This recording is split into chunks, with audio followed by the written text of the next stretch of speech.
makna dan juga Recording in progress. makna tabu. Nah, boleh salin dia berikutnya. Ya, baik. Di sini ada anggota dari kelompok 3. Yang pertama Adi Setiarlini, Azalea Alwina, Aisyah, Monika Syafitri, Anissa Bilah, dan Ratu Nur Aisyah. Mungkin boleh salin berikutnya. Baik, di sini ada pembahasan mengenai perubahan makna. Yang pertama, menurut Pak Teda, berpendapat bahwa perubahan makna menyangkut pelemahan, pembatasan, penggantian, penggeseran, perluasan, dan juga kekaburan makna. Dan menurut Kair, mengemukakan bahwa ada beberapa jenis perubahan makna, antara lain perubahan meluas, perubahan menyempit, perubahan total, penghalusan, dan juga pengerasan. Boleh salin berikutnya? Nah, ini ada makna atau pengertian perubahan makna secara umum. Jadi secara umum terdapat 2 jenis perubahan makna, yaitu piorasi atau perubahan makna kata negatif dan ameliorasi atau perubahan makna secara positif. Nah, makna tabu ini masuk ke dalam jenis perubahan makna yang bermakna negatif ataupun dilarang ataupun dihindari. Nah, tabu juga bisa berupa ucapan, mengucapkan sesuatu yang dilarang, dan tindakan yang berupa melakukan suatu tindakan yang dilarang. Secara etimologi, tabu mengacu pada sesuatu yang dilarang atau tidak diperbolehkan. Boleh salin berikutnya? Ya, di kelompok 3 kami mengambil tema teknologi pendidikan dengan sumber analisis jurnal artikel dengan judul artikel Peran Teknologi Pendidikan dalam Pembelajaran. Salin di berikutnya.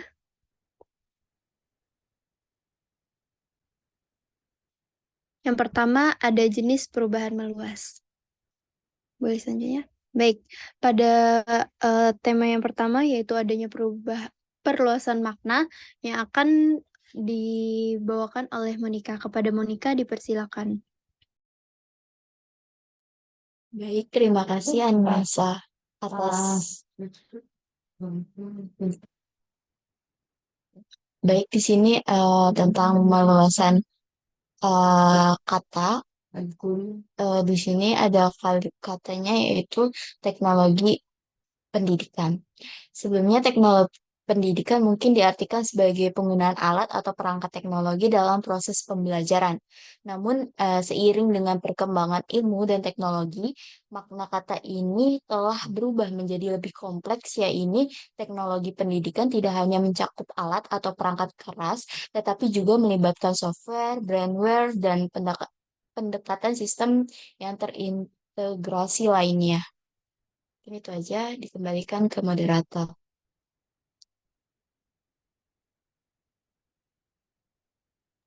Baik, terima kasih Monika. Mungkin boleh salin dia berikutnya. Baik, selanjutnya ada perubahan makna yang kedua yang akan dibawakan oleh Aisyah. Kepada Aisyah dipersilakan. Baik, terima kasih Anissa. Saya akan menjelaskan terkait analisis perubahan makna dengan sebab dan jenis perubahannya. Yang pertama ini dari artikel yang sama, yaitu kata sebervariasi. Analisis itu sebervariasi mengalami perubahan makna meluas sebab adanya proses gramatikal. Begitu saja, saya kembalikan ke Anissa. Baik, terima kasih. Mungkin boleh salin dia berikutnya. Boleh. Baik, selanjutnya akan dilanjutkan kembali oleh Aisyah. Kepada Aisyah dipersilakan. Untuk terima kasih. Baik, untuk Anissa, di sini. Baik, terima kasih Anissa untuk yang di sini penjelasan dari sebervariasi tadi. Kenapa sebervariasi tadi memasuki ke jenis atau sebab perubahannya, karena kata sebervariasi sebelumnya bukanlah bentuk leksikal dengan imbuhan seber ataupun se dan ber.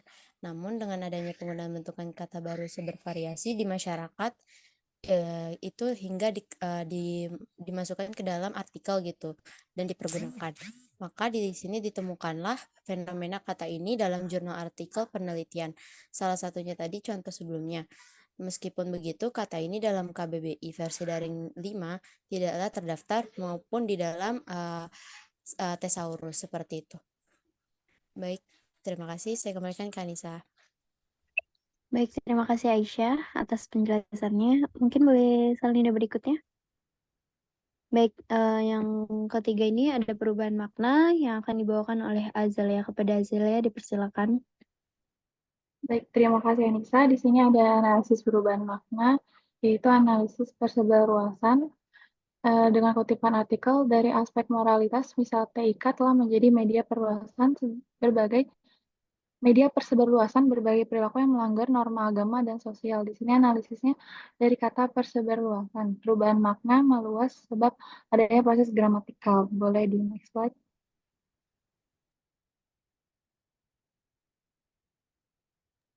Di sini penjelasannya adalah sebelum kata persebarluasan itu bukan sebuah leksikal dengan imbuhan per ataupun an, namun dengan adanya penggunaan bentukan kata baru persebarluasan secara harfiah mengacu pada tindakan menyebarkan atau memperluas sesuatu ke berbagai tempat atau bidang. Nah, dalam konteks ini penggunaan yang lebih luas makna kata ini bisa berkembang ataupun bergeser seiring berjalannya waktu. Nah, kata persebarluasan ini juga membentuk kata baru secara umum karena tidak terdaftar dalam kata KBBI. Mungkin sekian, saya kembalikan ke Anissa. Terima kasih. Baik, terima kasih Azalia. Mungkin salin dia berikutnya. Baik, di sini topik yang kedua ada jenis perubahan makna secara menyempit. Mungkin boleh salin berikutnya. Baik, yang pertama ini ada pembahasan mengenai penyempitan dalam pengembangan istilah yang akan dibawa oleh Monica. Kepada Monica, dipersilakan. Baik, terima kasih Anissa atas kesempatannya. Di sini ada penyempitan kata karena adanya pengembangan istilah. Pengubahan istilah dari teknologi pendidikan sebelumnya menjadi teknologi pembelajaran. Pengubahan istilah tersebut mencerminkan pergeseran fokus dari pendekatan yang lebih menyempit dan terfokus dalam pemanfaatan teknologi dalam konteks pendidikan menjadi lebih terfokus pada penggunaan teknologi untuk mendukung proses pembelajaran secara khusus. Jadi tadi kan udah dijelaskan bahwa teknologi pendidikan itu lebih ke teknologi pendidikannya. Namun di sini pengembangan tersebut berkembang istilahnya menjadi teknologi pembelajaran yang dimana lebih terfokus pada penggunaan teknologi untuk mendukung proses pembelajaran secara khusus. Mungkin itu aja, dikembalikan ke Anissa. Baik, terima kasih Monica. Mungkin boleh salin di berikutnya. Baik, yang kedua ini ada bagian penyingkatan yang akan dibawakan oleh Ratu Nur Aisyah. Kepada Ratu, dipersilakan untuk menjelaskan. Baik, terima kasih Anissa. Di sini terdapat adanya penyingkatan dalam kutipan artikel berikut, yaitu apalagi pada kondisi saat sekarang ini, pandemi COVID-19 menyebabkan beberapa aktivitas sehari-hari sedikit terganggu. Menteri PAN RB, Pendayagunaan Aparatur Negara dan Reformasi Birokrasi, Cahyo Kumolo mengeluarkan surat edaran yang pada dasarnya menyatakan perpanjangan masa bekerja dari rumah atau WFA dan penyesuaian sistem kerja. Dalam kutipan artikel tersebut terdapat kata PAN RB yang termasuk ke dalam perubahan makna menyempit sebab adanya penyingkatan. Boleh salin dia selanjutnya.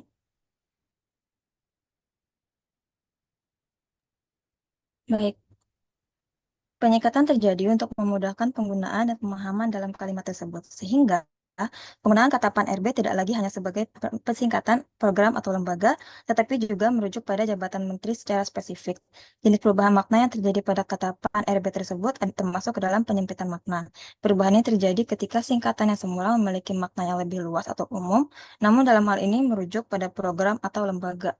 Kemudian disempitkan kembali atau diarahkan pada makna yang lebih spesifik, yaitu jabatan menteri yang bersangkutan. Sekian dari saya kembalikan ke moderator. Baik, terima kasih Ratu. Selanjutnya ada bagian kedua dari penyingkatan yang akan dijelaskan oleh Adis. Kepada Adis, dipersilakan. Baik, terima kasih Anissa. Jadi di sini adanya penyingkatan pada kata SSN. Dalam kutipan artikel tersebut, kata SSN ini termasuk ke dalam kategori perubahan makna adanya penyingkatan. Penyingkatan terjadi untuk memudahkan penggunaan dan pemahaman dalam kalimat tersebut, sehingga penggunaan kata SSN digunakan sebagai singkatan untuk menggambarkan status sekolah, yaitu sekolah standar nasional. Jadi perubahan ini terjadi ketika singkatan yang semula memiliki makna yang lebih luas atau umum, namun dalam hal ini disempitkan atau diarahkan pada makna yang lebih spesifik, yaitu digunakan dalam konteks program-program sekolah, bukan dalam konteks administrasi seperti biasanya. Terima kasih, selanjutnya saya kembalikan ke moderator. Baik, terima kasih Adis. Selanjutnya kita beralih ke topik ketiga, yaitu jenis perubahan makna penghalusan. Mulai selanjutnya berikutnya. Baik, ini ada contoh kata penghalusan kata yang pertama yang akan saya bawakan sendiri, yaitu oleh Anissa Bilah. Dan kata yang diambil di sini adalah pustaka, dari kata pustaka menjadi kepustakaan.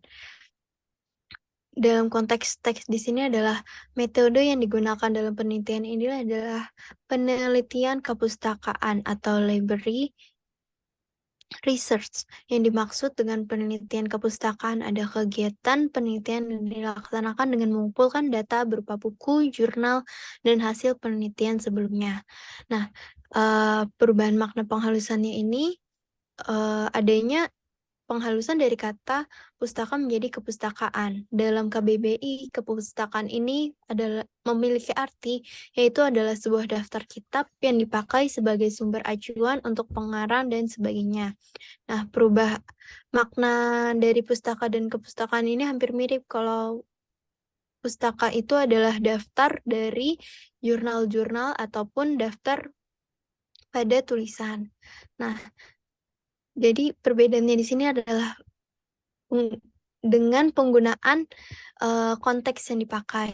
Nah, kepustakaan yang berasal dari kata pustaka juga bisa masuk ke dalam perubahan makna perluasan dengan jenis makna leksikal. Sebab adanya penghalusan dan perluasan pemaknaan ini adalah karena adanya perkembangan dalam ilmu teknologi. Mungkin boleh selanjutnya berikutnya. Baik, yang kita beralih ke topik keempat, yaitu penggunaan makna tabu, yang dimana makna tabu ini memiliki perubahan makna yang memiliki makna negatif.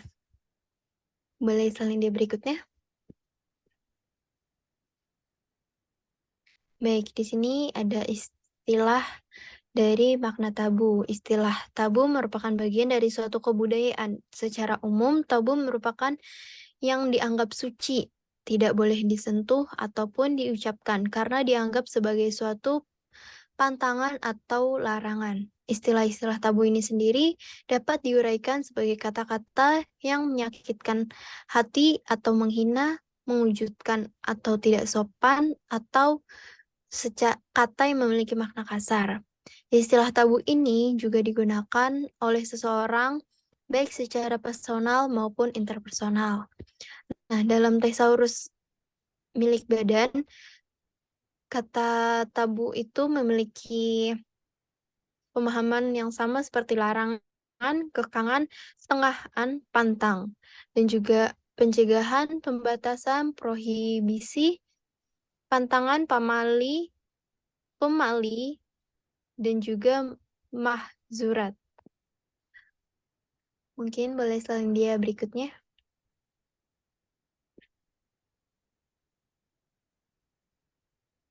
Baik, di sini ada contoh tabu yang pertama. Di dalam teks ini ada topik yang dibahas di sini masih tentang teknologi dalam pendidikan. Nah, di sini ada kalimat dari unsur SDM yang berkualitas sehingga mampu berpikir menciptakan desain pendidikan, punya kiat manajemen yang baik, dan tidak gagap terhadap pendidikan. Nah, maksud gagap ini sendiri memiliki pengertian yaitu adalah sebuah kelainan wicara berupa pengulangan konsonan dan suku kata secara spasmodis karena gangguan fisiologis dan lebih banyak terjadi umumnya pada pria. Nah, tidak gagap ini dianggap tabu karena gagap itu diartikan seperti yang sebelumnya, yaitu kelainan wicara. Jadi, jika seseorang itu mengucapkan gagap, maka seseorang itu bisa saja menjelekkan ataupun menghina seseorang yang memiliki kelainan wicara. Nah, untuk strategi penggunaan kata gagap ini bisa saja diganti dengan tidak kaku ataupun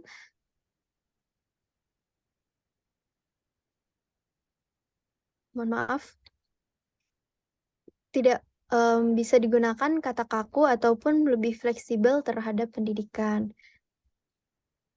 Nah, untuk tidak gagapnya ini sendiri juga sebenarnya tidak sesuai dengan konteks teks yang ada karena dalam KBBI itu gagap memiliki artian sebuah kelainan wicara, namun tidak gagap yang dimaksud di dalam teks ini tidak sesuai karena penggunaan kata gagap menjadi kata yang dihindari untuk disebutkan karena dianggap sebuah ejekan.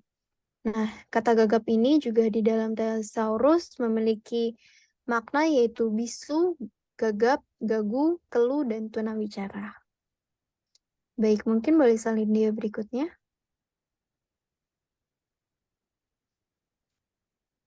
Selanjutnya ada kata bodoh yang akan dijelaskan oleh Ratu. Kepada Ratu dipersilakan. Baik, terima kasih Anissa. Di sini terdapat kata bodoh dalam kutipan artikel, yakni menganggap peserta didik yang bertanya itu adalah orang bodoh, turut melanggengkan terjadinya budaya bisu dalam pendidikan. Dalam kata bodoh ini memiliki makna dalam KBBI yaitu tidak lekas mengerti, tidak mudah tahu, atau tidak dapat mengerjakan dan sebagainya. Yang kedua itu tidak memiliki pengetahuan atau pendidikan dan pengalaman. Nah, dalam hal ini kata bodoh memiliki konotasi negatif dapat merendahkan konotasi negatif dan merendahkan dapat diganti dengan kata yakni berat kepala sehingga tetap dapat menyampaikan makna tidak lekas mengerti dan sukar menerima pelajaran dengan lebih sopan jika dibandingkan dengan menggunakan kata bodoh. Maka dapat dikatakan bahwa penggunaan kata bodoh lebih mengarah kepada perubahan yang eufemisme yang mengacu pada penggunaan kata menuju ke arah yang lebih lembut dalam menyampaikan konsep yang bersifat tabu. Dalam hal ini, penggunaan kata bodoh termasuk ke dalam bentuk pengasaran yang dilakukan dengan menggunakan kata bodoh untuk melabel peserta didik yang suka bertanya. Sekian dari saya kembalikan ke moderator. Terima kasih.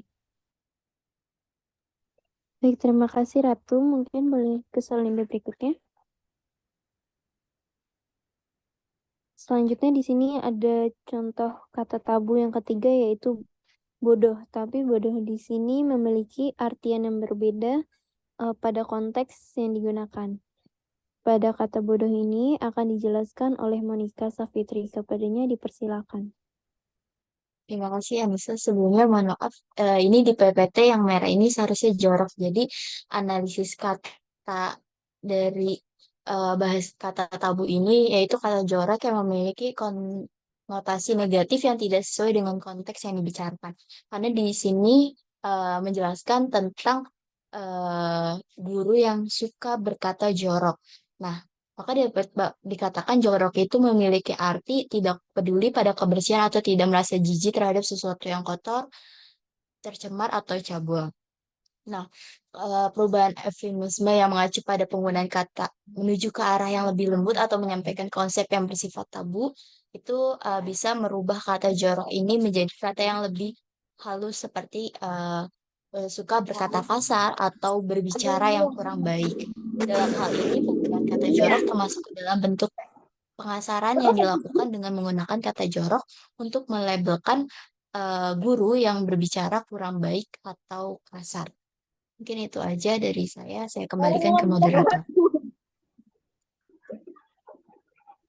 Baik, terima kasih Monica. Mungkin boleh ke slide berikutnya.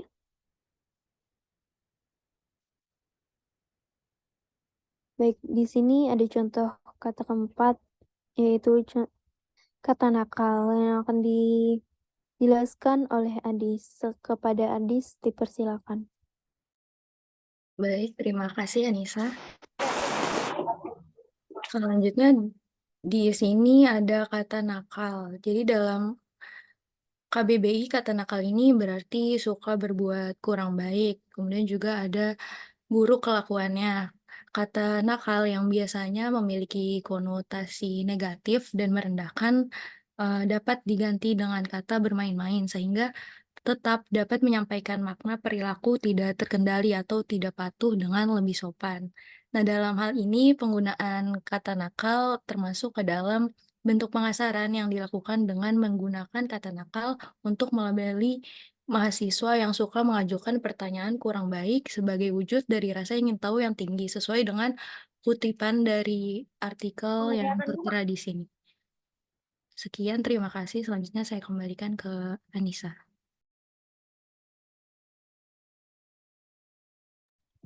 Baik, terima kasih Adis atas penjelasannya. Mungkin boleh ke salin berikutnya. Baik, di sini ada contoh kelima dengan kata materialis. Kepada Aisyah, dipersilakan untuk menjelaskan. Baik, terima kasih ya Anissa atas kesempatannya. Di sini saya akan menjelaskan terkait kata tabu materialisme di dalam konteks jurnal artikel pendidikan. Nah, di dalam konteks jurnal artikel ini, kata materialisme ini berujuk pada pekerjaan sebagai seorang guru atau pengajar gitu. Jadi dianggap tabu dan kata materialisme ini membawa ke arah sisi negatif bahwa di mana pejabatan guru itu seolah-olah hanya untuk mengejar materi ketimbang panggilan dirinya gitu untuk mengajar. Nah, di dalam penulisan sini saya lupa menambahkan bahwa eufemisme dari strategi penghindaran kata materialisme ini yaitu orientasi pendidikan seperti itu. Jadi sekian, terima kasih, saya kembalikan ke Anissa.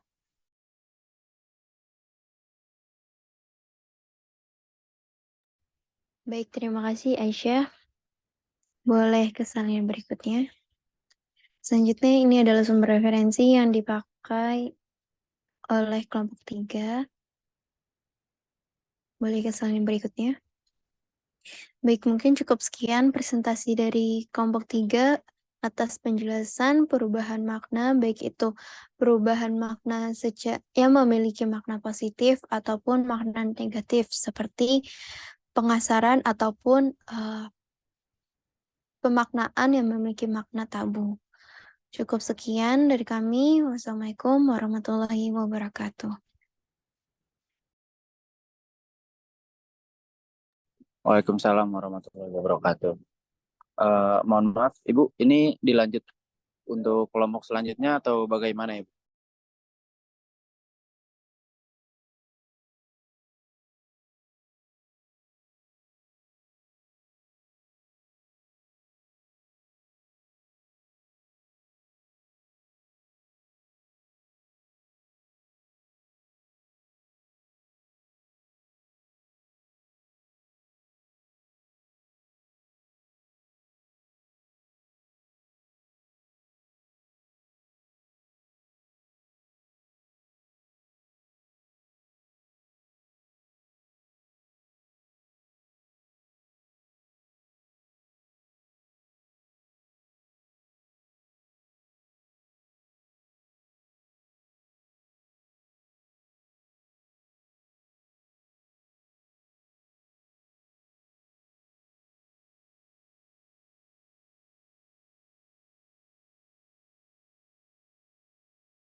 Kalau udah selesai ya? Iya Ibu, sudah selesai presentasinya. Ah ya. Maaf ya, Ibu juga lagi belajar linguistik, tapi ngajar linguistik ya. Jadi ini barusan Ibu kehilangan momen karena Ibu diminta merefleksi dari RPS yang ada pada kita semua. Jadi tadi Ibu lagi diskusi dengan Pak Nur Saifuddin dan dosen lain. Oke, sebenarnya apa yang ditampilkan Anda masih masing-masing ya, masih masing-masing. Maksudnya masih ngomongin perubahan makna saja begitu. Kemudian strategi tabunya kok Ibu nggak kelihatan ya? Apa Ibu terlewat ya? Apakah dibahas strategi apa menghindari tabu?